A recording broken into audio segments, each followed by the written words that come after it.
ဒီဗီဒီယိုကတော့ဂီအိမ်မှာတယောက်တည်းဘယ်လိုတွေဖြစ်တန်းလဲဆိုတာကိုပြပြထားတဲ့ဗီဒီယိုလေးဖြစ်ပါတယ်။အခုကတော့ဂီဆောင်းတွေအိယာခင်းတွေလျှော်ပြီးတော့လာလှမ်းတာပဲဖြစ်ပါတယ်။ဂီတို့အိမ်မှာတော့တလားတကားအိယာခင်းတွေဆောင်းတွေလျှော်လေးရှိပါတယ်။ဂီတို့နေတဲ့နေရာကအထက်မြင့်နေဖြစ်တာမို့လို့ဆောင်းတွေအိယာခင်းတွေလျှော်ပြီးဆိုရင်တော့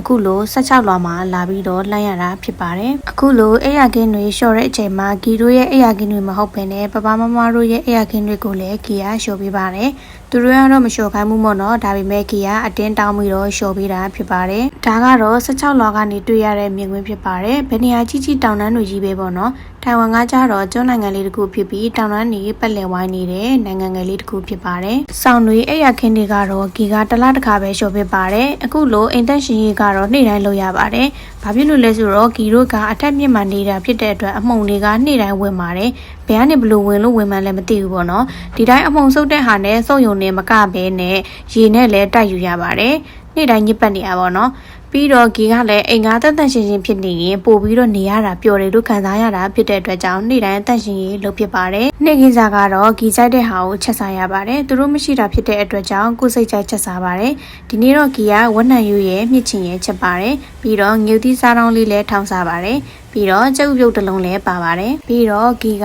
နေ့ခင်းစာစားပြီးတော့မထိုင်နေချင်တာနဲ့ကိုယ့်ရဲ့အသုံးပြုတဲ့နေရာကိုဆေးကြောပြပါတယ်ဂီကတော့ဒီနေရာကိုနေ့တိုင်းနှီးပါဆေးပြပါတယ်ပပမမတို့ကတော့သူတို့အခန်းကနေရာကိုသူတို့ဘာသာဆေးပါတယ်ဂီကသွားဆေးပြီးရင်လည်းမကြိုက်ပါဘူးအားနာလို့နေမှာပါဂီကတော့ဒီနေရာလေးကတတ်တတ်ရှင်းရှင်းလေးဖြစ်နေရင်ပို့ပြီးတော့စိတ်ကျဉ်နှံ့မှုရှိတယ်လို့ခံစားရတာဖြစ်တဲ့အတွက်ကြောင့်နေ့တိုင်းနှီးပါတန့်ရှင်းရေးလုပ်ဖြစ်ပါတယ်ပြီးတော့ဂီကရေချိုးခန်းကိုလည်းတတ်တတ်ရှင်းရှင်းပဲထားပါတယ်ရေချိုးခန်းတွေအိမ်သားတွေကနေ့တိုင်းအသုံးပြုနေတာဖြစ်တဲ့အတွက်ကြောင့်ရေတွေစုနေတာဆိုတော့ရေညှိတွေတက်လိရှိပါတယ်ဒါကြောင့်ဂီကအဲ့လိုမဖြစ်အောင်အမြဲတမ်းတန့်ရှင်းရေးလုပ်ဖြစ်ပါတယ်ရေချိုးခန်းလေးကတန့်ရှင်းနေရင်လည်းရေချိုးရတာပျော်တယ်စိတ်ကိုလည်းလန်းဆန်းစေပါတယ်ဂီကအခုလိုမျိုးရေချိုးခန်းတွေအိမ်တွေ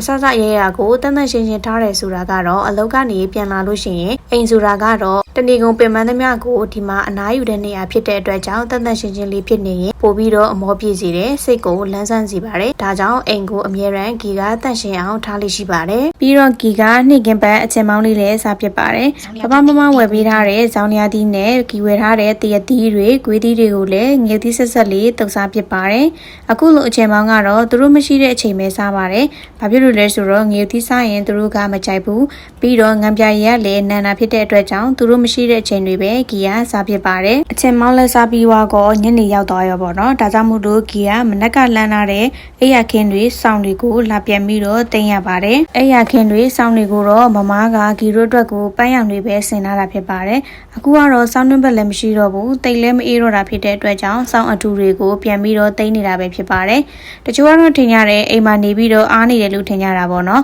အိမ်မှာနေတာလုံးဝကိုမထိုင်ရပါဘူးဂီကတော့မထိုင်နေချင်တာဖြစ်တဲ့အတွက်ကြောင့်အလုပ်ကိုရှာကြံပြီးတော့လုပ်ပါတယ်ဒါကြောင့်ဂီကအိမ်မှာနေတာတော့စားချင်တာစားလိုက်လုပ်ချင်တာလုပ်လိုက်နဲ့တနေ့တနေ့အားတယ်လို့ကိုမရှိဘူးပေါ့နော်ဒီဗီဒီယိုလေးကတော့ဂီရဲ့တနေ့တာတပတ်တာမဟုတ်ရင်တစ်လတာဖြတ်တန်းတဲ့ပုံစံလေးဖြစ်ပါတယ်